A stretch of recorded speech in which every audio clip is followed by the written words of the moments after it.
Well, good afternoon, everybody.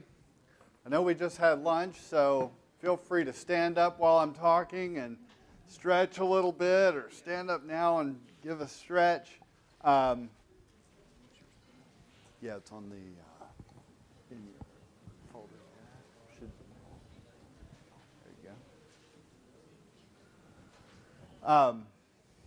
So if you've closed your eyes during my talk, I'm going to assume that you're in deep concentration. And if you're looking at your computer or your phone, I'm going to assume you've gone to my website, parsonproduce.com, and you're checking out my pictures there.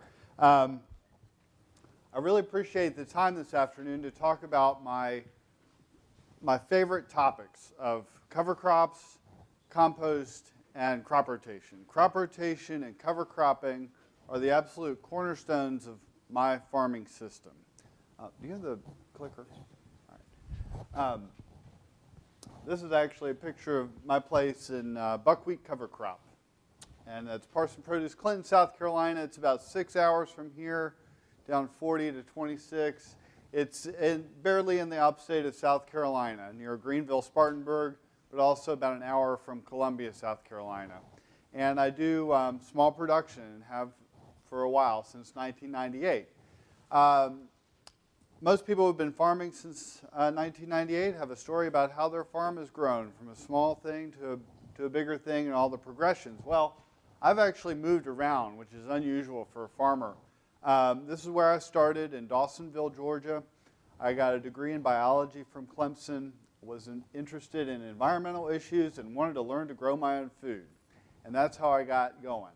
I realized that this organic farming was a growing business and something that I could make a living and a career out of, and that's exactly what I did. I was here for 4 years, and we used some compost. We used our waste scraps and made some compost there. We did some cover cropping in the winter primarily, and we did rotations, but it was more like let's see, I think there were beans here last year, and before that, tomatoes, and maybe we should put something different in this year.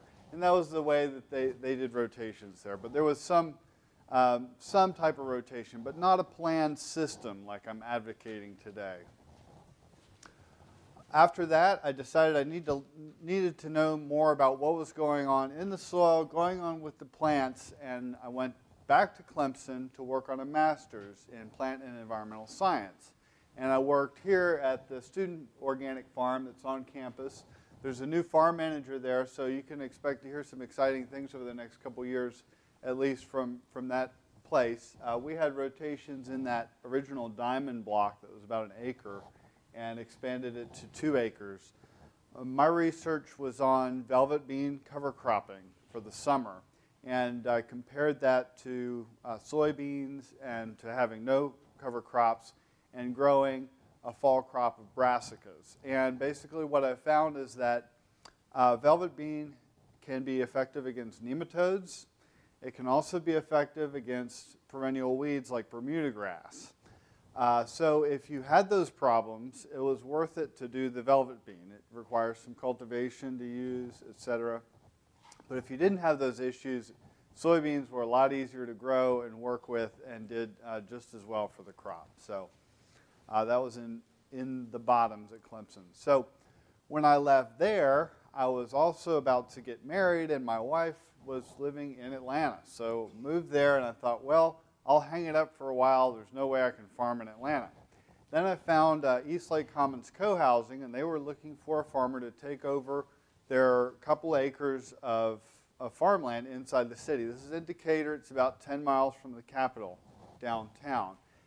They clustered the housing into townhouses, and the residents there also co-owned the farmland pond. The developer was very good about putting in the things needed to make this farm a success. A greenhouse, pond for irrigation, a well for clean water and irrigation. So we had all those things there. I was there for 5 years, and it was wonderful experience for me. Right now, Joe Reynolds is taking this over. So look into that. It's eastlakecommons.org. Also, if you go to my website, you can find a link back to Gaia Gardens and East Lake Commons. So I was farming right there next to these houses, and here I really had a good system of planned crop rotation and cover cropping. So this is where I am now. This is Clinton, South Carolina, and it's a little more rural, small town. So I'm actually renting land from a bed and breakfast. So I'm also an unusual farmer type because I've never owned land. I'm still renting the land, which has its issues, but it's a great thing if you don't have a lot of capital to sink into it, because the rent is very reasonable. I mean, land rents are not that expensive, and so it's been a really good solution for me to get into it. And I think a lot of young people are interested in going into organic agriculture specifically, and they see this barrier of not having family land or capital in which to, with which to do it. So, and this is a shot of the farm. So I'll be talking a lot about my experiences over the years at these different places, how I use compost and cover crops in rotations on the farm. So you can see there's a great diversity here. Last year I did 2 acres and had 48 CSA members. Who knows what CSA is? Community Supported Agriculture. Okay, so I don't have to explain that. But it's a subscription program. We do 28 weeks for the membership. Also last year I went to 2 restaurants and sold there in the Greenville area, which is about 40 minutes away. So that's the size and scale. Next year I'm going to have another acre, so it'll be about 3 1/4. I'll have about 75 CSA members and try to go to a farmer's market in Greenville. But doing those types of markets and direct marketing, I have to have a huge level of diversity. So I have dozens of different crops that I grow and over 100 different varieties that I grow. I haven't even counted the number of individual plantings I have over the season, because often a crop or variety will be planted more than once during the year and during the season. So, also, organic farming is so systems-based, and I think that's why pretty much everybody who's spoken today has mentioned rotations and cover cropping. And so I hope I have something to add, but it's the systems approach that means we all have to talk about the same things, because you don't do pest control with pesticides. You don't do your fertility with fertilizers that you buy in. It's all based on the farming system, and everything is interrelated. And this is the definition that is part of the organic standards. Michael, who spoke first this morning, this is one of the definitions of the standards: a production system that is managed. So I say there's no organic by default. It has to be a managed system to respond to site-specific conditions. So it is different for all of us in this room in our particular sites. Integrating cultural, biological, and mechanical practices. So this tells you everything you need to know about what you can do in organic farming. You can do things in the growing of the crops, cultural practices, biological practices that rely on living things, and mechanical practices. So that's why we can mine things from the earth, spread them over the land. That's an acceptable practice. However, if we treat phosphate rock with phosphoric acid, that's a chemical process, so we can't use triple superphosphate, even though a lot of the phosphorus comes from the same place. Fostering the cycling of resources, promote ecological balance, and conserve biodiversity. I think we all know what these things mean, but I have an analogy for the concept of ecological balance. I used to think that this was just a sort of pretty little idea of everything living in harmony, and how wonderful would that be? It's absolutely not the way. It has more to do with the way a casino runs. Okay? You go into a casino and you're going to win some and you're going to lose some. But at the end of the day, the house is going to win more often than you will. And so this is my concept of ecological balance. The farm is an ecosystem that is man-made. I'm growing these crops, so of course I'm going to have pests. I'm creating the disturbance. Of course I'm going to have weeds. And I've got to deal with them. And the best tool in my toolbox is to manage the ecosystem, or at least attempt to manage the ecosystem in a balance that favors my crop production. So I'm not going to eradicate weeds. I'm not going to eradicate pests. I'm going to keep them in a balance in which I can grow a crop to sell and make a profit. So why do crop rotations? I'm going to talk about rotations and then cover cropping and then composting. One reason is it's required for certified organic. I'm not currently certified. I'm applying this spring for certification this year. I have been certified at Gaia Gardens in Atlanta. I was certified for 4 years. The first farm I worked on was certified by the Georgia Organic Group before the national standards came into play. But it's required to do rotations. In fact, some farms out in California, the growers will get together. They want to grow one thing. They'll find a couple of other growers and move their production around to different locations in order to, as a group, do rotations on the land, even though they're just growing one thing. Rotations can reduce your pest pressure. They can reduce your weed problems. Can improve crop fertility, mainly by virtue of adding cover crops into the mix. It can reduce the crop diseases, and it helps me to include cover crops in my production because I'm not just harvesting a crop, getting it out of there and thinking, okay, what cover crop am I going to put in? I've thought it out beforehand, and I know that I have time to grow that cover crop, and I know what's coming next. And planning what crop follows a cover crop is just as important as choosing that crop, that cover crop for the amount of nitrogen it produces or whatnot.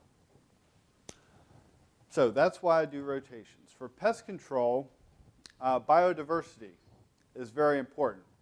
The pests may be confused by having a lot of things in one field, but in rotations, typically we have one thing in a single field and many fields, each one with a different crop.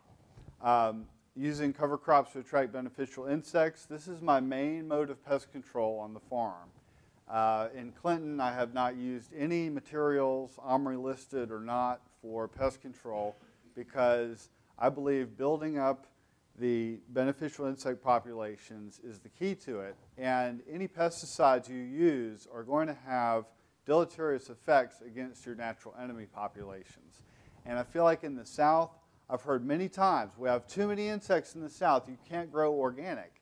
And to me, that says we have a robust ecosystem when it comes to insects, and we have the ability to raise as many natural enemies as the pest's ability to thrive in our environment. And so that's why I go for the ecological approach.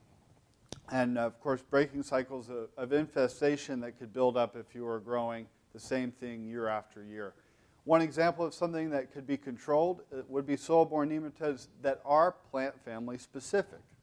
And this is a theme throughout the talk of rotations, that some things can be well controlled by crop rotation and some things cannot. So things that are very specific to plant families can be well controlled.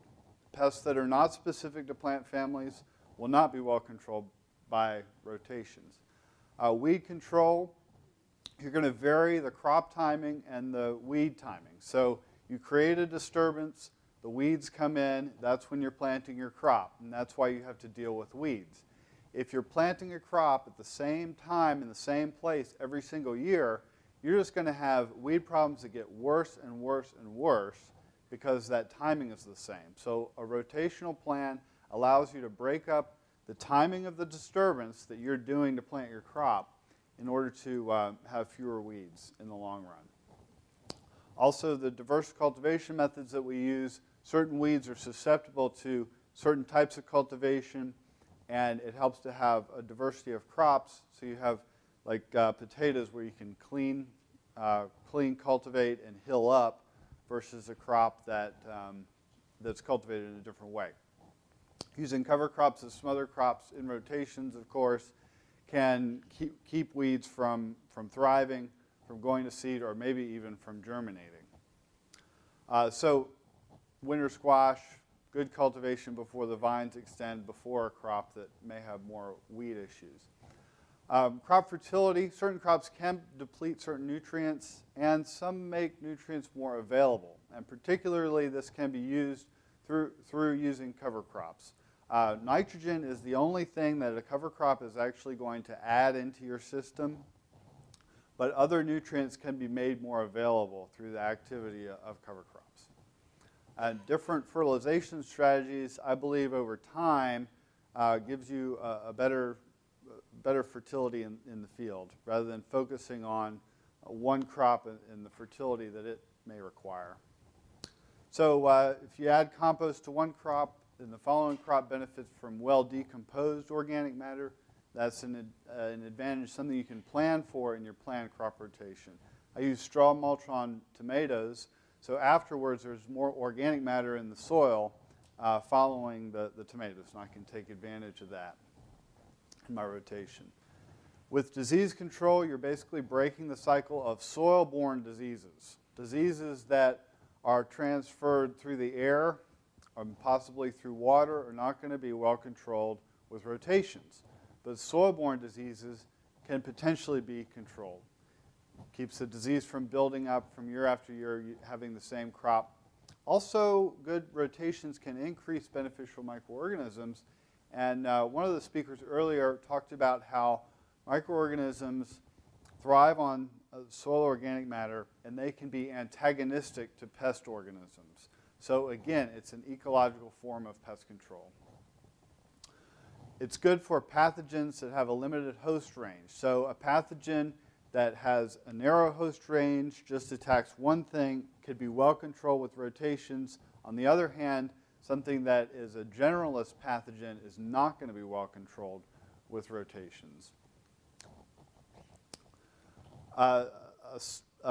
Pathologists give me the willies. I can't talk to them. They just scare me every time I hear something from a pathologist. But I did learn from a pathologist. She said, well, I like your crop rotation. It's really nice and all, but if you had 3 years of small grains in there, you could actually really reduce some of the vegetable diseases that are generalists. So if you have the space and time to put in a long term of small grains, that could actually do a lot to help your disease issues. So how do you design a rotation once you've decided that you're going to have a planned system of rotation? The first thing I'd say is to inventory what your crop is going to be. What are you going to grow? This could be 3 things, it could be 30 or 100.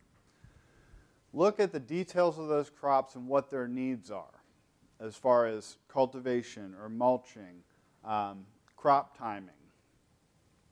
Then look at your fields, your garden, your farm, and create a design that will work on the land. Then you go through and arrange the crops and cover crops, and I'll talk more about each of these things. So what will you grow? How much space do you need for each item? Do you need 2 fields of tomatoes because you're going to produce so many of those, or can you get by with 1? These are some of the needs of the crop to consider. Plant family is probably number 1. Timing of crop is very important. You'll see in my crop rotation that some of it is designed really around crop timing because it's hard to rotate a tomato crop into a fall crop the next year because the tomatoes don't come out quickly enough to get that fall crop in that year. So next year you either have to leave it open for a long period of time or do something else. Look at the fertility needs. Are they heavy feeders or light feeders? Generally you want to alternate those 2. What are the cultivation needs of the crop, and how can you change the cultivation practices from year to year by planning to have different crops in different fields each year? Some people even look at root, fruit, and leaf. And then the last thing is, especially every year when you revise your crop rotation, you want to look at problems you may be having. Is there a particular disease that you can rotate out of? Are there particular weed problems that you can target with your rotation? A lot of times when people start to think about rotations, they see all of these things that you're supposed to think about, and you think, I got to figure all these things out before I even get started. But actually, the main thing with rotations is to have one. Have a rotation plan, and then work with it every year, and get more and more detail into it, and hopefully it will be solving more problems each year. So we probably already all know that a lot of the different crops are in the same family. The cucurbits, of course, the Solanaceae have a lot of members that are crop plants. But some of them, like sweet potatoes, like okra, are not in any of those families. And those are great keys to a crop rotation because okra can be put in a field with anything else because you don't have to worry about repeating that family. It can also be put in a field on its own in order to break up plant families over a longer period of time. So if you look at timing of crop, you want to look at when is it going to be planted, when is it going to be harvested, can it be double cropped, for example, spring crops followed by a summer cover crop followed by a fall crop, and are you going to have time to incorporate the cover crop, to have the cover crop go to maturity or close to maturity, be incorporated, make beds in time to plant your crop? Do you have diseases building up? Do you have special rotational requirements that you have to think about? In terms of garden design, I'm a big advocate of standardization. I have 8 10,000 square foot blocks, and within each of those I have 24 beds, 4 feet on center, that are 100 feet long. You don't have to do it that way, but you have to have some standard measure, whether it's row feet, whether it's acres, or tens of acres. You got to have some least common denominator that you can break up your fields and make it into a numerical system. Measure and mark the fields. A lot of people don't know exactly what they're growing. They say, well, this field's an acre, this field's 2 acres. If you go out there and measure it, you know exactly what you've got and make a map. So this is Gaia Gardens with the pond there. I went through and measured each of the fields that were existing because they were just sort of blank when I got there. Somebody had managed it, but the last person before me didn't do a great job. So it's kind of a blank slate. So I measured all these up to decide what's my smallest field that I can work with, and came up with about 5,000 square feet. So I drew these 5,000 square foot blocks on the land in order to do the rotation. That means that number 2 next year will be where number 1 was, and next year it'll be where number 12 is. And even though these are different dimensions, they're all the same square footage. So some of them are 200 feet long, 25 feet wide. Some of them are 50 by 100, but they're all the same size. And that's a key to making rotations work easily. You don't have to have just one rotation on your farm either. So you may have a series of acre blocks and then a series of quarter-acre blocks in 2 separate rotations on the farm. All right, now I know you can't read that, so I've got some handouts here. This is just a page of my crop rotation. I wanted to go through it, show you how I've designed crop rotation. And it doesn't actually match up with the one on the screen. So the one on the screen is from Gaia Gardens. There are 12 blocks. This one is my current crop rotation. Just messed with it before I came here. And my contact information is below. So if you have questions after, just email me or call me. Feel free. When reading a crop rotation like this, you see on the screen, it's not the same on the handout, but the yellow represents crops, cash crops, and the green represents cover crops. So you can see that between almost every crop, I have a cover crop designated in the rotation. This is for this coming year, so you can read it as a snapshot.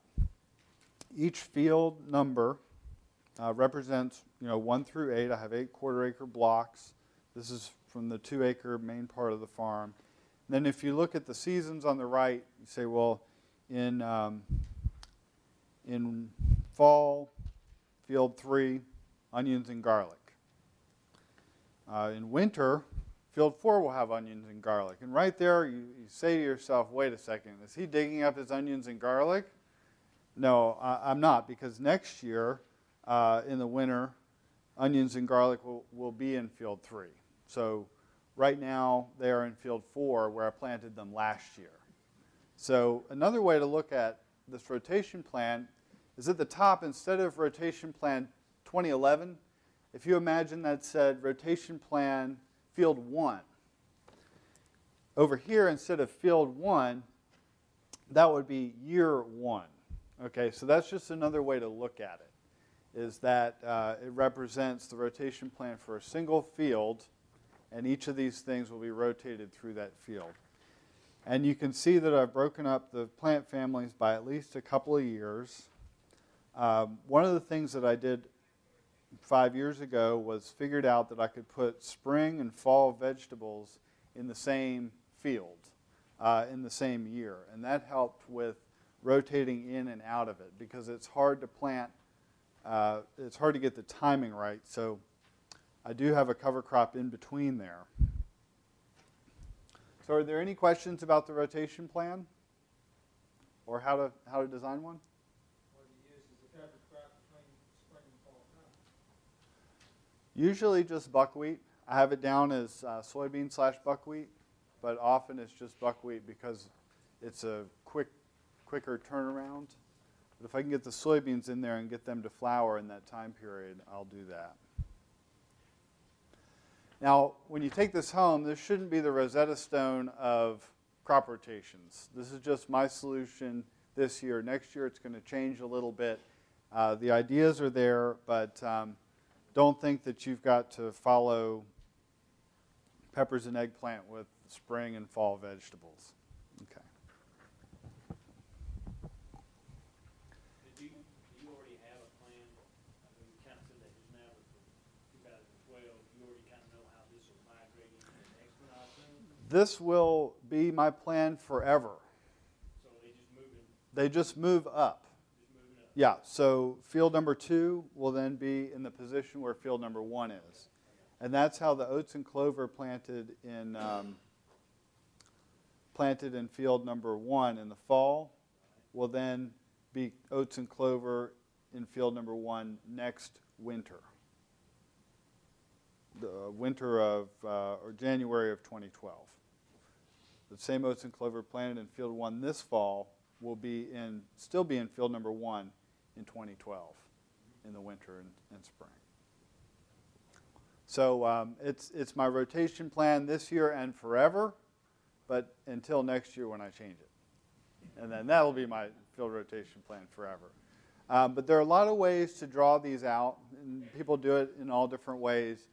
This is just an easy representation for me because I can look at it during the season. I know what's coming next. I know what I've got to get ready for. A lot of folks will design them using note cards. You put your crop that's going to take up a field on a note card and move them around on the table until you kind of get it set. I would do this last. Figure out what it's going to be on paper and then put it into your spreadsheet because it's really hard to work with in the spreadsheet. Okay, so we're back here at the buckwheat. That means we're moving on to cover crops. And we've heard some about soil organic matter this morning, so I'll go over this quickly. But basically, I rely on biology. That's my training. Maybe I'm biased towards that, but I think that the soil food web is very important in my crop production. And you see on the left-hand side, organic matter is the basis of the system, and that comes in through the growth of plants.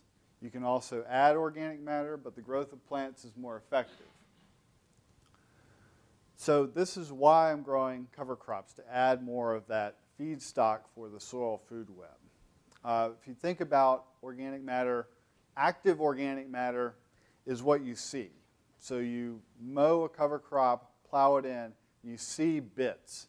I consider this active organic matter. It's not what they're talking about when they're talking about soil organic matter. 10 to 20% of that active organic matter will become the soil organic matter that has all those wonderful benefits for microbes. Now, active organic matter certainly benefits your soil, but it is going to be rapidly mineralizing. This is where you get your nutrients from. But the soil organic matter is what kind of comes out the other end of that process. So it's the non-living organic fraction. Humates, humic acid, et cetera, et cetera. So as we heard earlier, the microbial biodiversity, you can encourage plant growth promoting microorganisms. I think this is exciting work that folks are doing, looking at how plants are communicating with microbes that in turn encourage the plants to grow better and to fend off pests. And that sounds really weird, but it's actually happening, and I think it's amazing that people are studying this. Increased soil organic matter will buffer pH, so you don't have the routine lime applications. You may apply lime to increase your pH, but you don't do it on a routine basis like you might in a conventional system. You get the slow nutrient release from soil organic matter. So if you really build it up to high levels, that can be a significant amount of the nutrients that you need. And all the trace elements are contained in soil organic matter. So how do you increase this? You can either put more organic matter in or take less of it out. And the main way you take less of it out in an ag system is to reduce your tillage. That's why I have it listed twice, because that is so important for increasing your soil organic matter.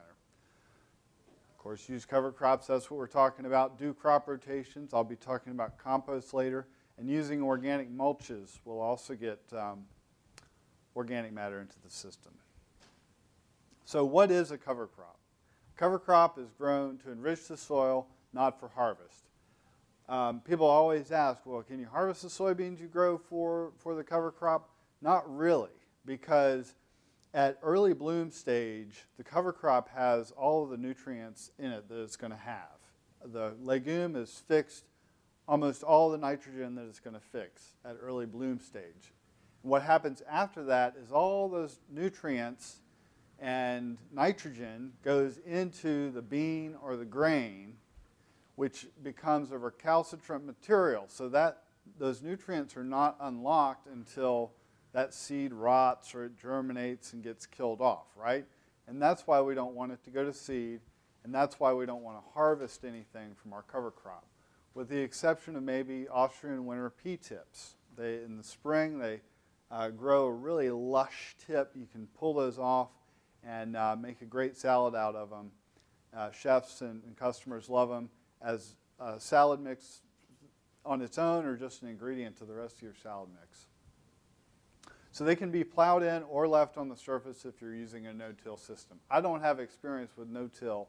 As much as I hate tillage, it does things for me, like preparing the seed bed, that I don't know how to get that same seed bed in a no-till system. And of course, the weed management is the other issue. So why grow a cover crop? Conserve the soil, conserve the nutrients. When it rains on the soil, nutrients are dissolved into that soil water, and that can either be leached out, it can run off, it can be absorbed by or eaten by microorganisms or absorbed by plants. So if you have a cover crop in the ground, chances are pretty good that those nutrients can be absorbed by the plants rather than being lost in the system. So there's conservation of the nutrients.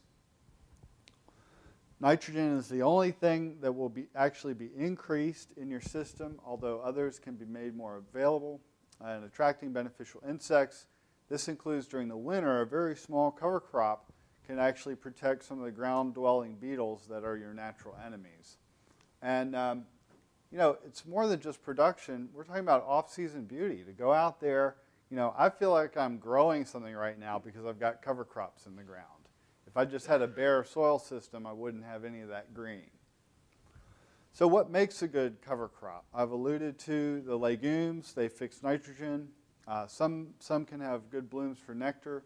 Grasses have a very fibrous root system that holds the soil well and takes up nutrients to conserve those for the next crop. Other vigorous growers, weeds can be an excellent cover crop. if you have a really thick stand of weeds, they can function the same way that a cover crop would function.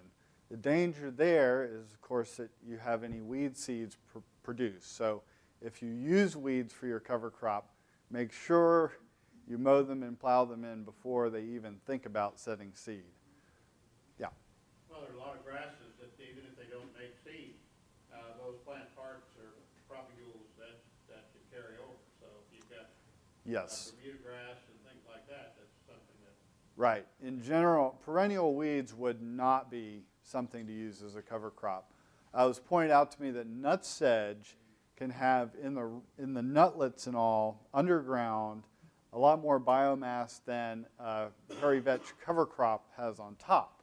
But of course, it's not useful at all as organic matter because it's propagules for this weed. So that's a good point. I'm talking about annual weeds. Get them before they seed. So warm season legumes, I use a lot of soybean as my warm season legume. I avoid the GMO, even though somebody said earlier that like the seed meals can be GMO, but you absolutely can't have a living genetically modified organism on an organic farm. So velvet bean requires some cultivation, which is probably the last thing you want to do with your cover crop. You could also put it with buckwheat. Now in this area you may not be able to use velvet bean, I'm not sure. Does anyone know if you can use it up here? It's a lot more effective in the deep south where it's hotter. It likes heat. Cowpeas, do cowpeas do well here in the summer? Okay, good. So that's another good one, vigorous vines. There's the velvet bean. Velvet bean won't set seed in upstate South Carolina unless you trellis it. So we were growing seed in that picture.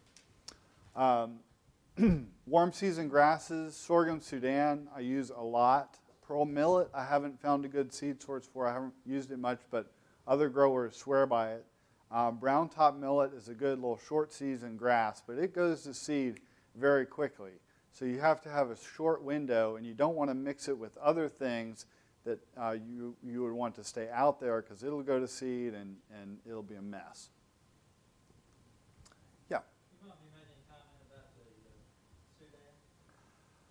Sudan. Well, let me make a quick one first, and then on this you can comment again. This was my first time planting Sorghum Sudan, and this is my favorite piece of machinery here. It's a 14 horsepower diesel engine BCS with a 33-inch flail mower. I use the flail mower to mow all my cover crops, and you can see it's overhead and making seed heads. This is before I learned that you want to mow Sorghum Sudan when it's about 40 inches tall, and that stimulates deeper root penetration. And also it avoids this problem of having material that won't break down very quickly in your soil. So when it's 40 inches, you mow it. I use a lot of mixes in my cover crops. So summertime, I'll mix buckwheat, soybean, and Sorghum Sudan together. And when the buckwheat's blooming and the soybeans are starting to bloom, the Sorghum Sudan is about 40 inches ready to mow. I'll mow it. The soybeans and the buckwheat will die for the most part. The Sorghum Sudan will come back. And that allows me to, if I want to plow it in and plant something then, I can do that. If I want to keep it going, I can let the Sorghum Sudan grow back, mow again. A lot of people, well, I've heard recommendations of like 20 inches is where you want to mow it. I can't mow anything that short. And I've mowed it pretty short, and it will come right back. What I've done with Sorghum Sudan, I'm looking at things like Sorghum Sudan and rye because of the mass of the root system and what it does to the soil. And what I found out about Sorghum Sudan is I use a sickle bar to mow mine, and I can plant it in the spring, and I can mow it anywhere from 3 to 4 times through the summer. I like to get about 3 feet tall and just mow it off the sickle bar. And it lays down as a mulch for the Sorghum Sudan, and it grows right back through that. And accidentally, a couple years ago, at the end of the season, I let it freeze down, and then I ran a rototiller through it one time and just left it for the winter. And the next spring, it was the most fantastic seed bed I ever had for spring crop. It dried out, and it was ready to go. So what I want to do is duplicate it again and grow my Sudan through the summer and mow it every time I can, and then let that last growth just leave it. I won't do anything with it. And I think I can go in the spring and no-till plant cabbage and broccoli right into that stubble. So if anybody wants to try it, we can do some little experiments. But I love it because you can just keep mowing it and it produces so much mass. And at the end of the year, you've got a mulch on the ground and you've got, That's you can either work it in and put sounds like a good system, and that reminds me that winter kill, the fact that the summer things will kill at frost, is a great thing you can use. I do this a lot with clover and oats. The oats don't do as well in this system, but the clover does great. On a day when I know it's about to rain in the fall, several weeks before my first frost, I'll seed the clover and oats, and that'll come up in a buckwheat stand that's maybe this tall or sorghum Sudan, and I can get my winter cover crop to come up and be nursed by that summer cover, which will die down, and then the winter cover grows up. And that's one way I can reduce tillage if I'm relay cropping to cover crops in that way. Of course, I can't always leave that ground unproductive for that long. So warm season broadleaves that I use, buckwheat has come up already today. Sunflowers I use less often. Sunflowers are a great scaffold if you have summer climbing legumes like the cowpea. But buckwheat can be planted in a short season and great blooms for the nectar. In fact, I'll talk about this a little more in a second, but it cycles calcium, and earlier today we heard that it also helps to make phosphorus more available in the soil. So this is buckwheat blooming at East Lake Commons, and I snapped a little picture of a syrphid fly there, or a phorid fly, and these are a neat story and relate to other beneficial insects attracted by cover crops. And this is the reason that I'm growing these things and letting them bloom, and that the syrphid fly adults come out and they need nectar for energy. The females need the minerals in pollen to lay eggs. So if you have nectar and pollen available, they'll emerge, they'll be able to eat, and as soon as she gets those minerals, she's going to go lay eggs in the nearest aphid colony, which if I have buckwheat growing is going to be on my farm, not somewhere else. If you don't have the habitat available, they may emerge as adults and go find their food, and they're going to find the nearest aphid colony on somebody else's property. So having the habitat is so important. Augmentation or adding beneficial insects to your system can be effective, and there are certain ones that it's more effective for, like a pediobius wasp on Mexican bean beetles. They don't survive our winters, so you have to buy those in. Also, in a greenhouse system, closed system, they can be very effective. But in the field, for things that will overwinter, I don't think augmentation is worth my money, because if I don't have the habitat there on the farm, they're not going to thrive long term. If I can create that habitat, they're going to come in and populate. Once again, it's creating that ecosystem on the farm. So, and then below, of course, that's from biological control and plant protection. That shows that it's doing its job there. Coolseason legumes, crimson clover, and hairy vetch are the two that I use the most. I also use some Austrian winter peas, and I have used fava beans in the past. Fava beans are a great crop, but the cover crop fava bean is up to like 5 feet tall and does a much better job of fixing nitrogen and creating biomass. So don't think about those Windsor, harvestable fava beans when you're thinking about cover cropping. But they can produce quite a bit of nitrogen per acre, half of which you might be able to count on being available to your following crop. So this is a field of crimson clover, fava beans, and rye. You can hardly see the fava beans in there, but they're almost as tall as the rye. And the crimson clover has the good blooms for early beneficial insects. This is a shot of hairy vetch. Some people will cringe when I mention hairy vetch because it produces hard seed and can be a horrible weed. You do not want to let this go beyond the first few little purple flowers in the spring.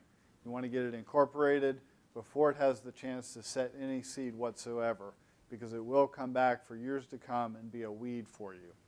Now, buckwheat, on the other hand, I like the blooms, and I will let it go to seed because, and this is a personal thing, it may not work in your system, but when the seed falls, it's ready to germinate immediately. If I till to prepare the ground for a crop, the buckwheat comes up tiny, covers the soil. When I go in to make my beds, it dies off. Very rarely does it become a problem. Even if it is, with a hoe, it's very easy to weed out at really any life stage. So, so hairy vetch, don't let it go to seed. Buckwheat, see how it works for you. Austrian winter peas, not only do they have those good little salad greens, but these are edible flowers as well in the spring. So it's possible to have a cash crop associated with your cover cropping. You just don't want to take off a lot of biomass, a lot of the nutrients that you're trying to capture. Yeah, kind of right before it flowers. They in the spring they go from that like thinner, smaller leaves to making those fat, lush leaves, and that's when you can start harvesting the tips. Once it's flowering, the tips aren't quite as abundant and sweet.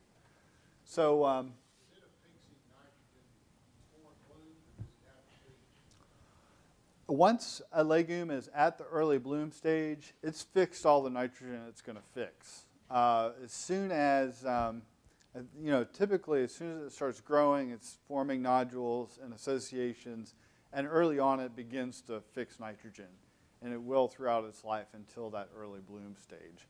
And of course, with legumes, an easy way to tell if they're effectively fixing nitrogen is you pull them up, you look for the nodules, what size are the nodules, do they look healthy, open them up. If they're green, they're not fixing nitrogen. Now, if it's blooming, that probably means they're just done. If it's red or pink, it means they are fixing nitrogen because of the leg hemoglobin that chelates the oxygen away from the fixation process. But basically, you can pull them up and see how they're working. All right, one example of differences in cover crops. This was taken last week at my place, and field number 1 and field number 2 there. The spring oats that I planted in the fall grew up nicely. The clover germinated, but we've had a really cold winter and the oats died off. Most winters where I am, the oats will die off in the winter. Sometimes they'll survive or sometimes they'll come back. I don't think they're going to come back this time. But that's where my early spring vegetables are going to go. It's going to be a lot easier for me to get in there, prepare that ground with the cover crop that's already dead for the most part. And the clover in there will continue to grow if I leave it.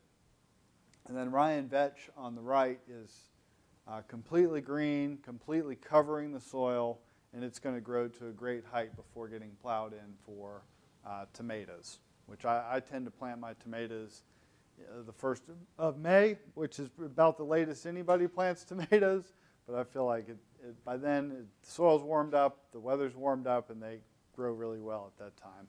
So that allows my Ryan vetch to get almost to maturity. This is just a mix of buckwheat, soybean, and Sudan, and the rabbits love it too. So that just reminds me that you can have pests as well that are attracted to your cover crops.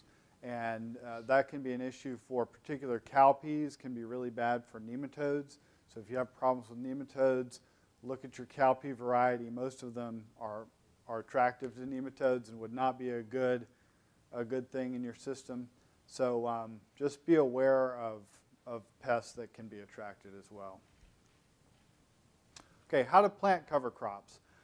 You want to do the minimal amount of tillage. I used to like it to be really rough out there when I planted my cover crops because I didn't want the organic matter to break down. I want to do less tillage to have more organic matter. That's the name of the game.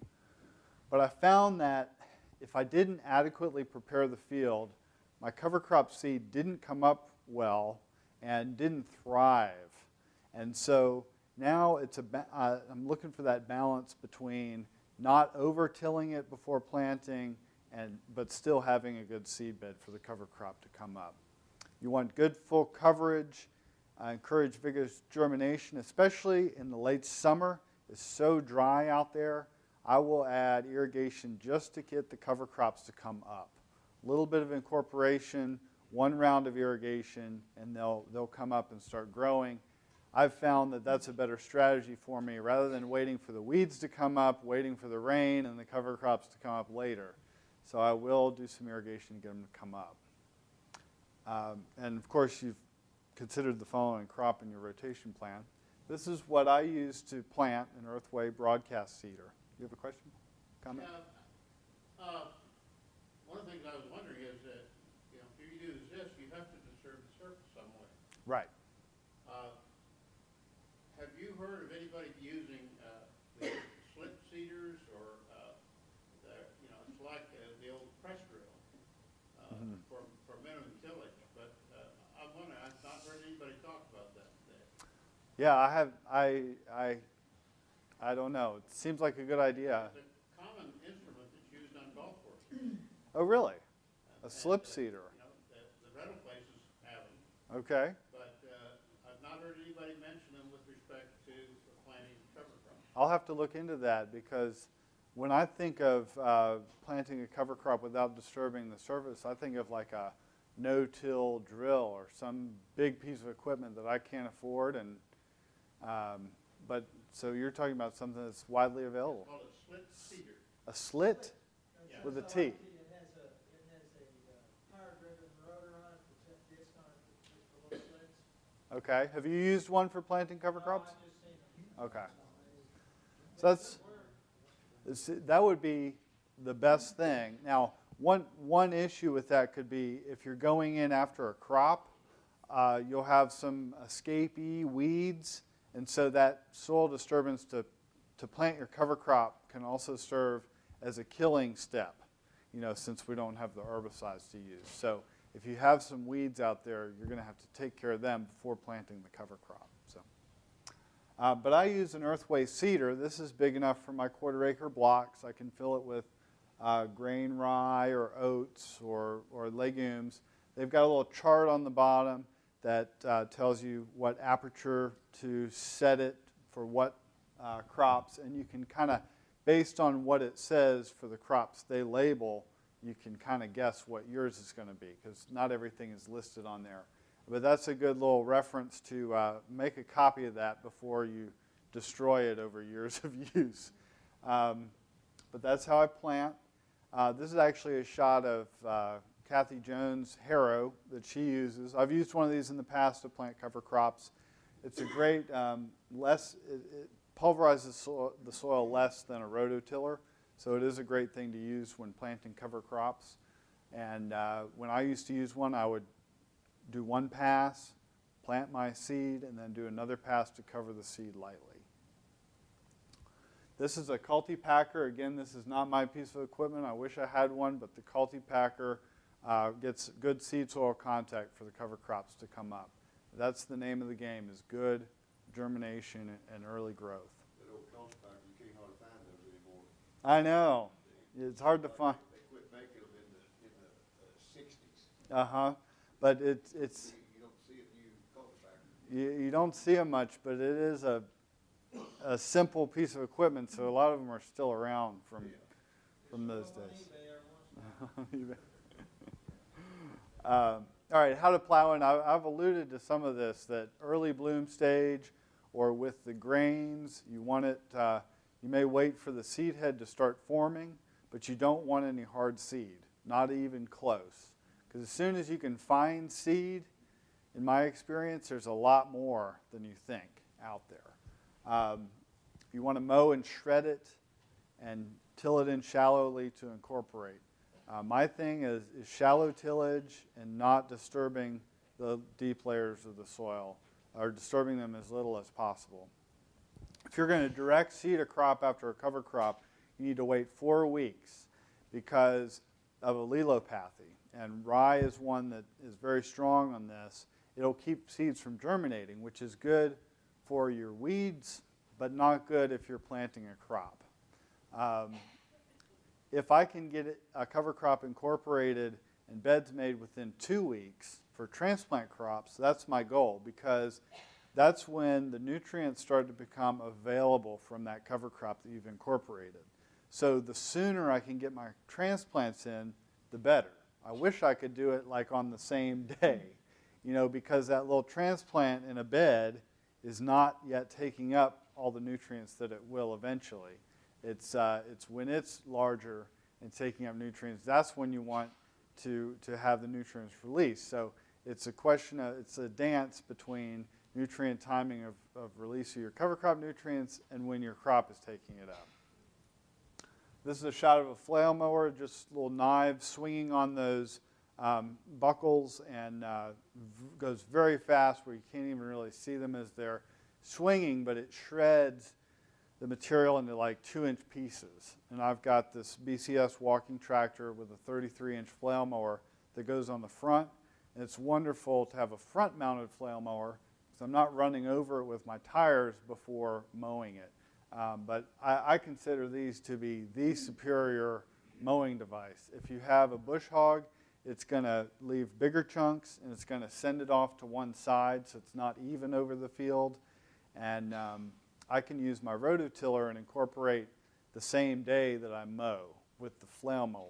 Whereas with a rotary mower, you can't do that because you've got longer pieces that have to dry up and shrink so they can be broken up by the tiller.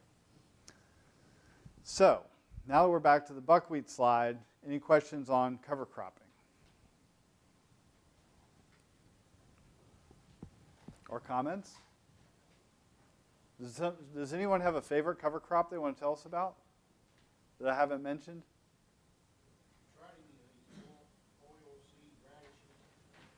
I'm glad you asked, because as I was thinking of what my favorite cover crops are, that's on my future list of favorites, is the tillage radish. Been hearing a lot about it. I was at the Southern Sod Conference. If y'all don't know about that, this year it was in Chattanooga again, but next year it's going to be in Little Rock, Arkansas. But Southern Sustainable Ag Working Group, ssawg.org, they have a wonderful regional conference for sustainable growers. Anyway, that's where I was hearing a lot about this tillage radish. And you plant it, I'm unclear about exactly when you plant it, but it dies out over the winter and decomposes. And it's like a daikon radish that grows very long and about that big around, so it leaves these holes in the soil. And they call it the tillage radish because it's like a tillage depth to open up the soil. But the people who had experience with it were just raving about it. So, I planted a lot. They got that big that long that they actually pushed themselves out of the soil. They might be this long, but 6 inches of it's 8 inches is in the soil. But we planted them in late 1st September. okay. They died on just about 2 degrees. Mm-hmm. Sulfur. Sulfur smell. So tillage radish are good. The brassicas in general as a cover crop are used in part for pest control because they put out compounds similar to the isothiocyanates that are used as soil fumigants. So the brassicas can be used possibly for pest control that way. Although it's unclear what the specific regime for tilling in and how effective that really is in comparison to soil fumigation. But the tillage radishes will have some of that effect, but also this opening up. Any other favorite cover crops that haven't been mentioned? Or ways to use them? Okay, we'll move on. Yeah? 2 years ago, I had rye on a new piece of ground over winter, and my rye was so rank the next spring, I went in and flailed it in hopes that I could work it in. And then so much residue that I didn't dare plow it in from early crop. So I raked it all aside into the big windrows, and I tilled between the windrows and planted. And it was amazing. You talk about, when the figures are talking about so much residue, so many tons per acre. Well, and it's probably true for the other crops, with rye, you have actually as much or more underground than you have on top. And I think what they're measuring is the residue on top. That field with just the root and the stubble worked in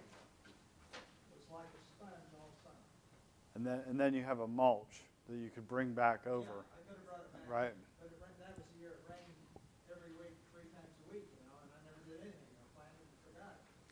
That reminds me of another way that I use cover crops, specifically in the winter time for garlic and onions that are in the ground over the winter, or fava beans even, is I use raised beds that I make every year. They're just a couple inches raised, but that means the aisles are a great channel for water.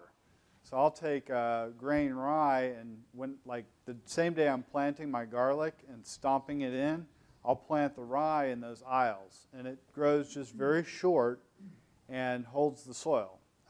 When big rainstorm comes where I haven't put the rye in, there'll be a washout, and where I have, all the soil is right there in the bed where it's supposed to be. If you try that, you need to have a way to manage it, because it will eventually grow tall and need to be mowed. So I've got a little narrow mower that'll help me manage that. I've tried it in the summer, and I don't recommend it, because in the summer the things grow so quickly, they quickly will compete with your crop for light and restrict airflow, which is so important in the humid South. So, but over the winter it works. You just have to have a way to manage it once it gets tall. All right, we're going to move on to compost.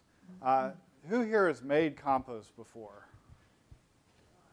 All right, well, I hope I have something to teach with compost. I've made it at home for years, and I've made it at Gaia Gardens on a lot about carbon to nitrogen ratios earlier, so a lot of this is fresh in our minds.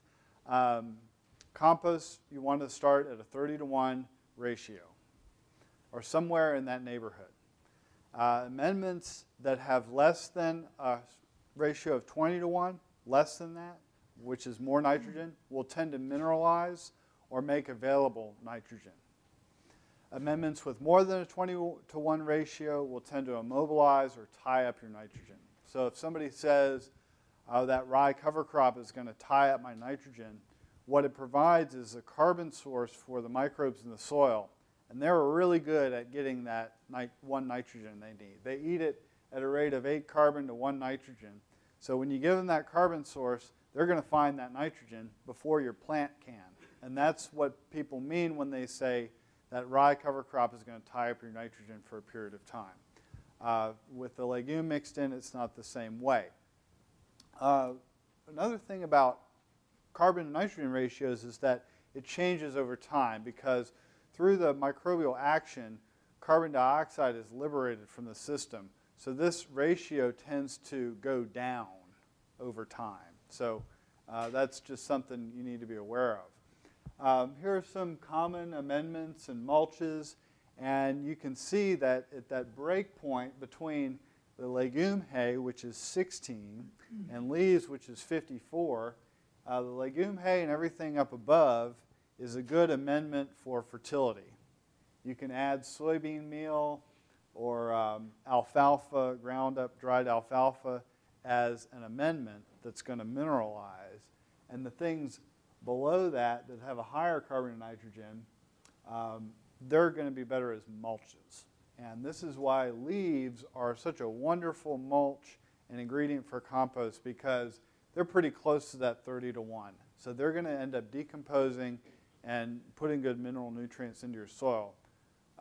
Wheat straw wood chips. Wood chips are so high in carbon that they really take so long to break down and have very little nutrients in them. So, some people will want to put wood chips in because they just think, oh yeah, all this organic matter is going to be great. What they're doing is tying up all their mineral nutrients in the microbial action working on the wood chips. So making compost means mixing these things. And there are greens and browns. So above this line are the greens. Of course, any garden waste. Right now I'm making compost just as a way to deal with my organic waste. Kitchen scraps. At Gaia Gardens I use brewery waste. Now in Kentucky and Tennessee I know there's some mash brewers around that are well known. And I don't know what they do with their waste. Some people will give it to cattle farmers, and cows will eat it. But if that's not the case, and you're growing vegetables and want to make compost, it's a really good feedstock because it comes to you totally sopping wet, It's got a low carbon to nitrogen ratio, so it's a good source of green material, and it's a waste product for the brewers. So in Atlanta, Five Seasons Brewing would make their beer and bring it down to me to use on my organic farm. And the other good thing is they're just using water to extract the sugars from those grains. So there's nothing really added that would typically be a problem in organic. So leaves, wood chips. Leaves are a great source of carbon. Wood chips are good if you're going to sift them out at the end, which is what I did at Gaia Gardens. I started with a lot more wood chips in my mix and kept reducing and reducing that because I wanted to do less sifting. And I have plastic down there, and you're probably looking at me going, what does that have to do with compost? But plastic can be used as a bulking agent. It doesn't have any carbon or nitrogen. It's not going to, well, it does have carbon in it, I guess, but it's not going to break down in the composting process. But if you have a compost that is too wet and you can't modify your feedstocks, it is an option to add in. You have to sift it out then at the end of the process, but it can bring air in by just bulking up the material. And I'm not necessarily advocating it. It's just something that can be used. So you want the moisture of a wrung out sponge. Pick up some of that compost that you're making and feel it. You should be able to squeeze some moisture out of it if you really try, but it shouldn't be like dripping, sopping wet. And the way that you regulate this can be by adding water or withholding water, but really it has to do with your carbon to nitrogen ratio and the feedstocks. So if you have compost that is becoming too wet, you need to add more brown to it, the high carbon to nitrogen ratio materials. If it's too dry and you can't seem to keep it wet enough, you can add more greens. Your carbon to nitrogen ratio is probably a little bit off, and that's what's causing it to be too wet or too dry. So you need air for the aerobic process, and you need moisture for the microorganisms. It's a balance. So the basic steps of the process are that you make the material, you put the material together. Microbial action is going to heat it up. This is what's known as thermophilic compost. Carbon dioxide builds up in the material to the extent that it inhibits the growth of the microorganisms. And just before this happens, you want to turn it. So if you're watching it and you don't have a carbon dioxide sensor, which, I mean, who doesn't have a carbon dioxide sensor, right? Now, I've never used one, but you can use a thermometer to watch your heat. And as soon as a drop in heat occurs, you need to turn it, because what's happened is a few days previous, the carbon dioxide started to build up to the point that the microorganisms were inhibited, and then it began to cool down. So with the thermometer, you need to act fast because your indicator is at a lag. You're not really finding out when it's reaching that critical point. You're finding out a day or two later. So you need to act quickly. But if you have the same feedstocks and process, you can begin to predict when that temperature change is going to occur, and you can preemptively turn it to aerate it. And aerating is the main reason to turn it. If you're thinking about food safety and heat of the compost, achieving a good heat to kill pathogens for our own safety, but also for plant pathogens, then the mixing also gets that outer cooler layer inside where it's going to heat up to that temperature. So you're aerating it, and you're making sure that all the materials get heated to the same point. When you turn it and it stays cool, assuming that there aren't problems with your process and it hasn't died off prematurely, when it stays cool, that means it's done. And when it heats up, it's populated by thermophilic bacteria, the bacteria that love the heat. When it cools down to regular temperatures, it can be repopulated. So there's a finishing step with compost.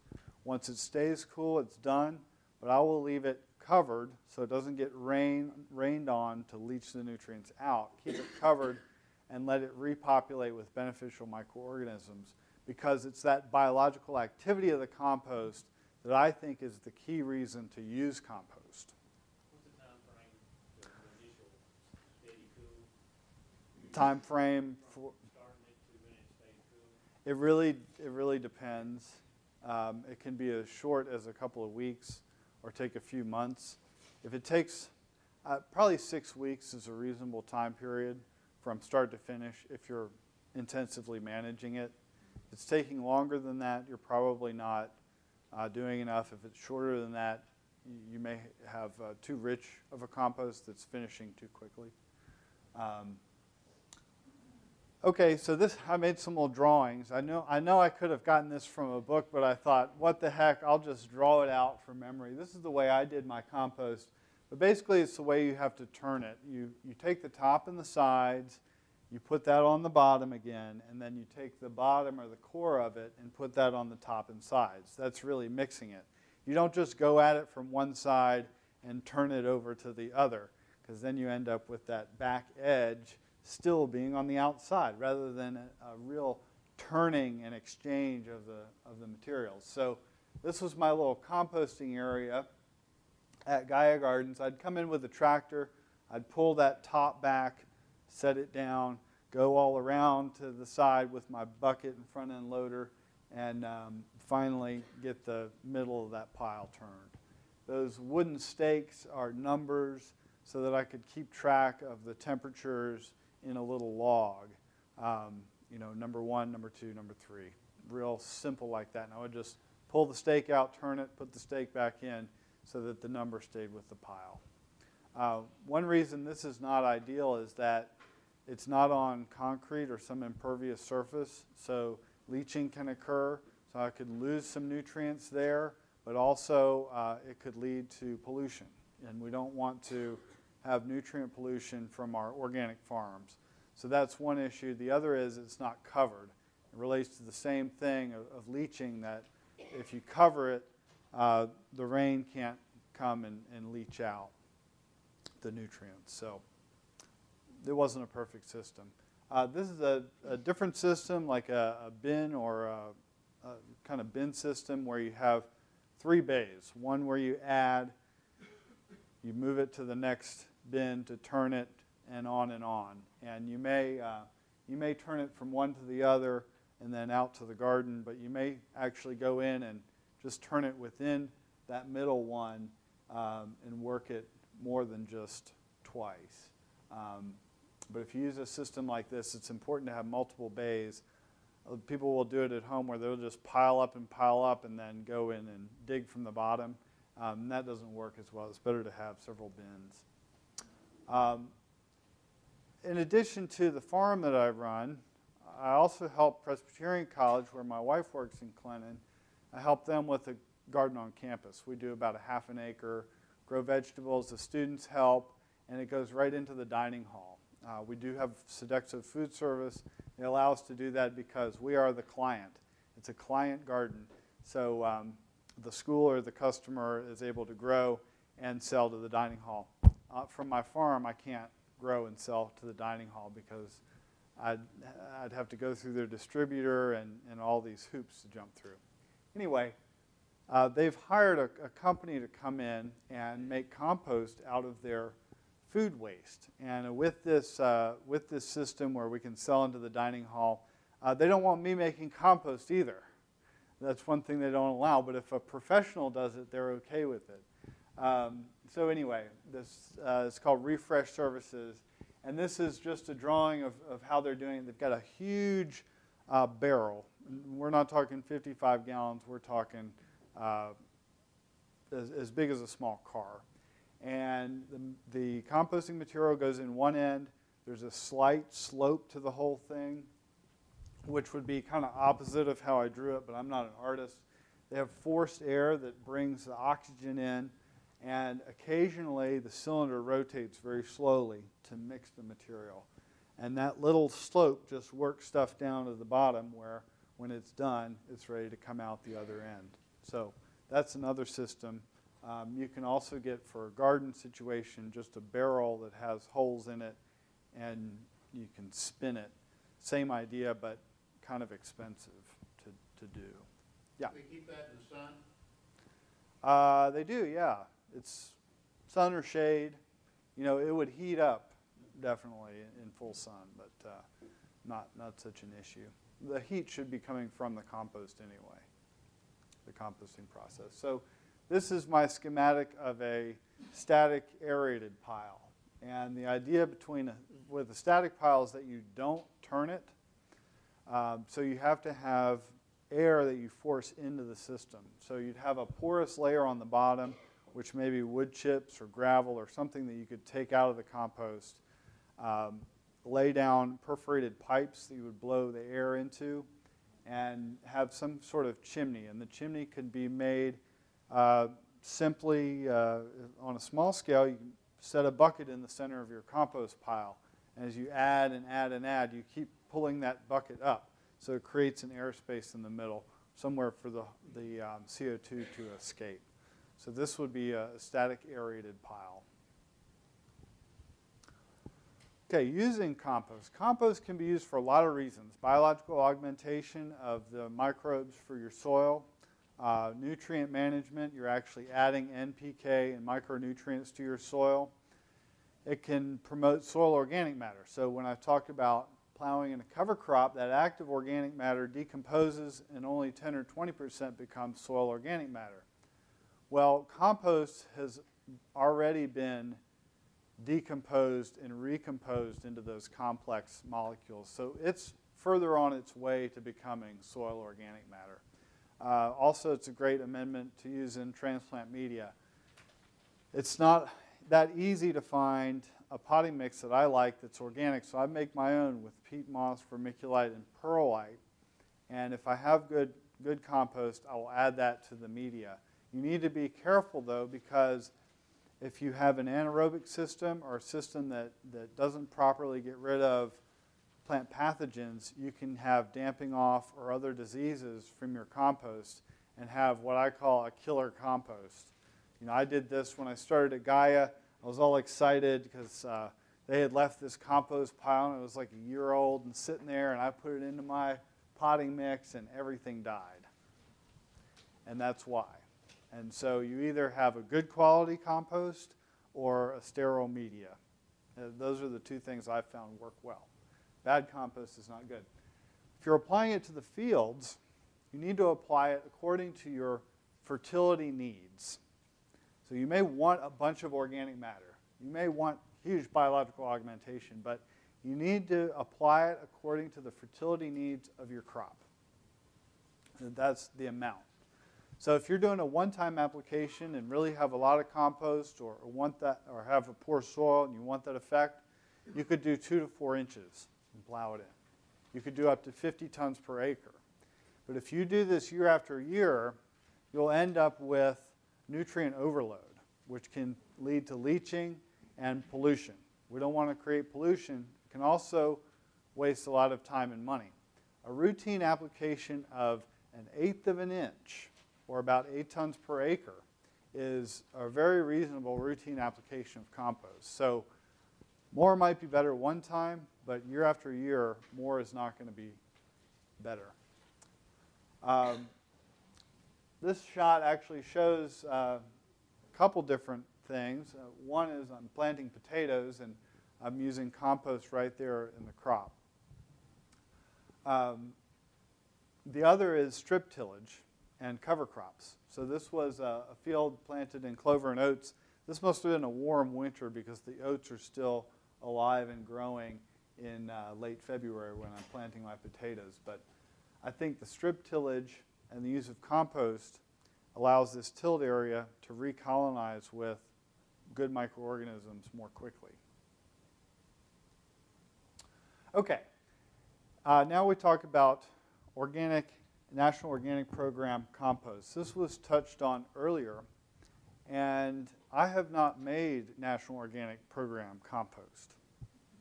Although I used the compost on my certified organic farm.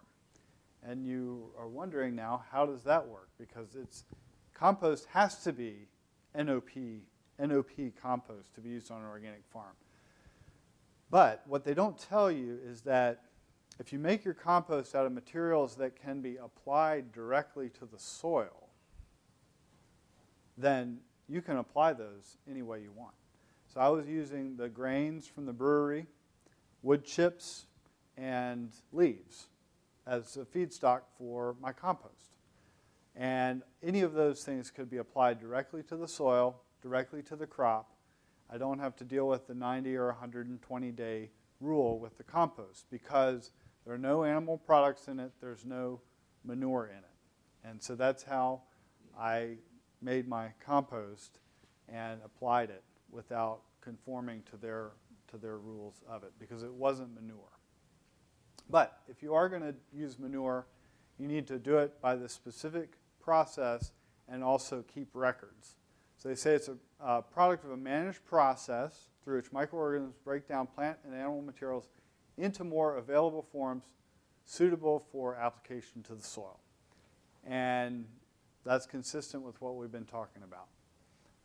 Compost can best be thought of as the decomposition and recomposition of organic matter. And that is, it does not just break down into its component parts, but it's also built back into something that is more complex in some ways than what you started with.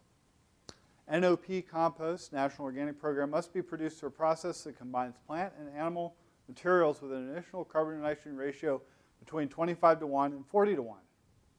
That's compost, right? So that's easy. But if you're making NOP compost, you have to verify this and keep records. The best way to do that is to make your compost consistently and have it tested before you start for the carbon to nitrogen ratio. Producers using an in-vessel or static aerated pile, that's the one that's not turned, that's got forced air and it stays in one place, not the barrel type, but the one with the perforated pipes and the forced air. Maintain the composting materials at a temperature between 131 and 170 degrees Fahrenheit for 3 days. So in that situation, you just 3 days, take those temperatures, and you've got National Organic Program compost. And the whole purpose of this is food safety, so that when there's a food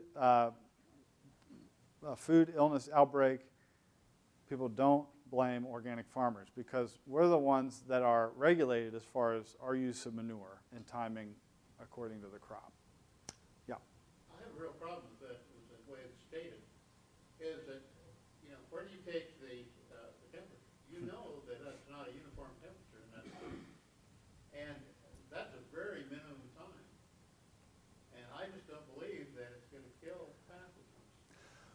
Well, I can't really speak to that, but that for the static aerated pile, I think they're assuming that the entire pile is a uniform temperature because it's going to be covered with something. But that's the comment on that is I've heard a lot of people talk about composting.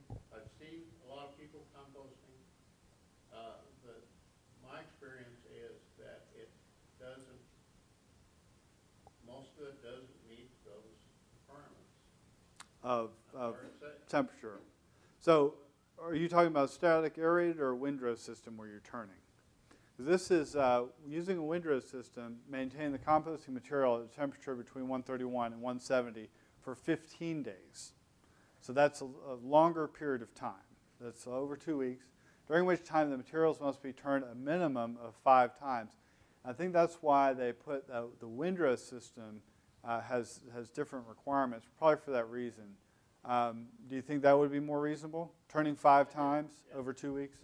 So. But you're right that it's all dependent on how well you turn those piles. If you're really getting all the material back to that center where it's going to heat up.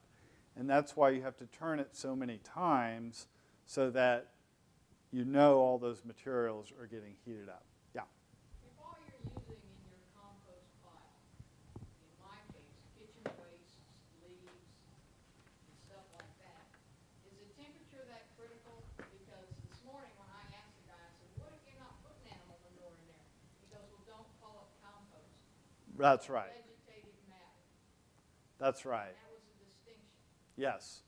If you're going to be certified and you're not making it according to these rules and not using animal manures, don't call it compost. That's going to be a red flag on your application. Call it what the feedstocks are. Now, talking about food safety, at the college there in Sodexo, I think what they don't want is they don't want to close that loop of food safety on themselves. So they don't want me to take scraps from their kitchen and put it into our garden and then grow the crops, because if there are any pathogens that leave the kitchen, say the veggie scraps mixed with some chicken, raw chicken, and then gets, those pathogens could go into the garden and come back into the kitchen. So in terms of temperature and pathogen control, you may still be concerned about getting it up to the proper heat. But if you're making a backyard pile, I wouldn't be as concerned about that.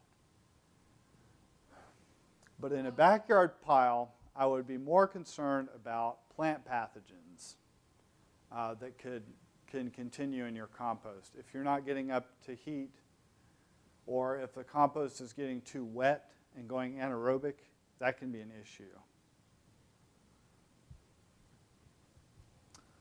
And that's about it. And I've finished a little bit early, but I was going to see if maybe some of the other speakers are still here. I was kind of hoping questions could come about any of the topics that were covered today. So y'all can chime in with answers if anyone has questions. Yeah. Several things I wasn't clear about.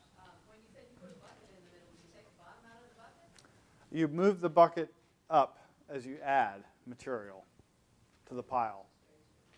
Yeah, it's like a spacer to create. Like a chimney, It's not right. It's not like a totally open chimney. It's just a spacer to leave a little hollow space. You move that bucket up and out. And you said when it gets cool, then you cover it and let it recolonize. How long does that take? I might let it go for a couple of months at that point. As long as it's covered and the rain's not leaching out the nutrients, I'll leave it for a little while. There was somebody up front? Just out of curiosity, what's your labor force? What's my labor force for the 2 acres I did last year? 48-member CSA, serving 2 restaurants. I had a 10-hour-a-week intern from the college in the spring. He stayed on for the summer, paid him for the summer, still part-time, 20 to 30 hours a week. And I had another person for the summer, part-time. And went into the fall with one guy who worked like 10 hours a week. And that's all based on my budgeting process, because it's tough to make a living on a couple acres, even though I'm getting full price, retail price for my goods. Labor is hugely expensive. But what I've found is that if I can get a good labor force for the summer to pick the squash and cucumbers, tomatoes and beans and all that stuff, and to help me get stuff planted for the fall, that helps me get through the season. So I have like a peak labor force in the summer that really helps get through the season. In the past, I've paid for spring labor by selling transplants, basically starting somebody February 1st and then selling transplants, and that's kind of evened out. So next year I'm going to have a full-time helper. He's starting in a couple weeks, and he'll go all the way to Thanksgiving because of the expansion. And still, I'll hire the same kind of summer help that I had. One here? Going back to your cover crop for just a minute, did I understand correctly that it's important to wait 14 days after you incorporate cover crop before you direct seed? 4 weeks before you direct seed. When you mow and plow in a cover crop, there are 2 things that are going to happen that could inhibit germination, or good growth. One is nutrient tie-up. If there's not enough legume content, it can tie up nutrients for a time because the carbon to nitrogen ratio is so high. And the other thing that can happen with especially the grasses is allelopathy, which is suppression of seed germination. So if you're going to be direct seeding, you want to wait 4 weeks from plow in to planting those seeds. If you're transplanting, I like to do it about 2 weeks because that's about as quickly as I can get the ground prepared. And it's different in different seasons. I mean, right now, when the soil is cool, it's going to take longer than 2 weeks. But at the end of the summer, you know, that soil can get ready very quickly. Dan, Yeah. I don't wait that long, and I think what you have to remember about a cover crop, you have to remember what time of the year you're looking at. If you look at the early spring, it's going to take you your 4 weeks to get it digested. In the middle of the summer, if I work a cover crop in, sometimes I'll plant within a week. But it depends on the cover crop too. If I have a Sudan cover crop that's this tall and get fiber, it's not going to break down that fast. But if you're talking about buckwheat, say this tall and real soft material, you can work that in and probably plant almost the next day. And unless I'm mistaken, buckwheat does not have the allelopathy that a Sudan grass or rye would have. So that specific issue of allelopathy isn't an issue with buckwheat and some of these other And the other things. comment I'd like to make on that is that the terminology for working a cover crop in is sometimes used as clouded in. You have to remember that in order for that cover crop to really be effective, it has to be in the digestive layer of the soil, which is the top 3 or 4 inches. So if you Right. go in there and plow 10 inches deep and run a rototiller over the top of it, and think you got a good seed bank, you got a cover crop in there, you just stomped on it.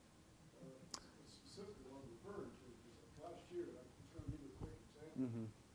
I mowed down and tilled in strips of crimson clover, added a little compost mix in, and planted probably within a week. Mm-hmm. Planted watermelon crop, which I lost the whole crop. And I just had no germination. I'd be surprised if that was an allelopathy issue or a nutrient tie-up issue. I would expect that to be more of a, I don't know what the right term is, but just having that, having that fresh organic matter breaking down at the time where you're trying to germinate seeds. I've found it's better to incorporate shallowly and then wait until that soil is ready. And I can't tell you exactly what's happening in it, but it's like the brewing waste. When I first was using that, I would try to incorporate and plant and had a lot of trouble with that. But when I started composting it and adding it back in that way, it worked a lot better. And I think it had to do with the freshness of that brewing waste and how quickly I was trying to get my seeds to germinate after that. There's another question right there. Ask you if you said that you had one person part-time and that you were doing 75 CSA? Last year I had 2 acres, 48 members of the CSA, and I had a real part-time guy in the spring, and then 2 part-time people helping me in the summer. Okay, did they do field work, or did they pack, did they deliver, or did you were able to do all that with just? Yeah, they did whatever I wanted them to do, from seeding to planting and weeding and harvesting. The harvesting for me is the biggest thing. You know, like I do all the equipment work because a part-time person who doesn't already know isn't going to touch my equipment. And then I'm involved in the growing of the crop. And the harvest is the part where I get other people to help. And the other part of my labor force that I didn't mention is that I do work share members. So I had 3 people come out every week for the CSA harvest. And they would come and harvest with me for a couple hours. I give them a half-price share. The share price is $700. So for $350, they can be members just like everyone else. But they commit to working 2 to 3 hours a week during the season. And typically they harvest. Because that's the easiest It's a time when most people can relate to what's going on. They can see that red pepper and know that it's ready to harvest. And you know, weeding and stuff like that, you really have to be trained to do that. Yeah. There's one up front. This is kind of a different topic, but it's related to composting. I'm interested to see if anybody is interested or currently doing anything with biochar. Biochar, fascinating topic. And I don't know a whole lot about it. But for those of you who don't know, it was discovered in the Amazon, a phenomenon called terra preta, which was ancient agricultural lands, and they found charred wood and other pottery in the forest. And the theory is that if we could recreate that, which was an ancient system but is still having a positive effect on plant growth, if we could recreate that, then we could have this permanent good soil. And what I'm hearing is that it sort of works, but it doesn't quite work like that. The last person I talked to about is knowledgeable on soils, and she said that that really those were probably for a long time used in agriculture. They're putting pot shards. They're doing everything that they're doing to keep their agriculture going. And what we're finding now is this charred stuff, and we think that's the key to it, but there's probably a lot more to it than that. Does anyone else know about biochar more than that? Well, it's an area of interest of mine, and I would take issue with one of the things that you said is we can establish the fact that the physical properties of biochar that are made to certain specifications have very high cation exchange capacity, and that is a permanent thing, and has a carbon half-life that's estimated at about 1,000 years compared to what we normally see that's in the tens of years. So we could potentially create a soil with great cation exchange capacity, which is, I think, the top indicator of soil quality that you can get from a soil test is the cation exchange capacity. But yeah, it has to be made in a certain way, or else it's Temperature is very critical. yeah. There's, I don't know which one it is, but there's a conference coming up within the next couple of months, and I think it's up in Bristol. I think it's where they're going to have someone talking about biochar. Interesting concept, yeah. Well, are we out of time? We got a few minutes, but I just wanted to say thank you to Daniel for coming down. Thanks for having me.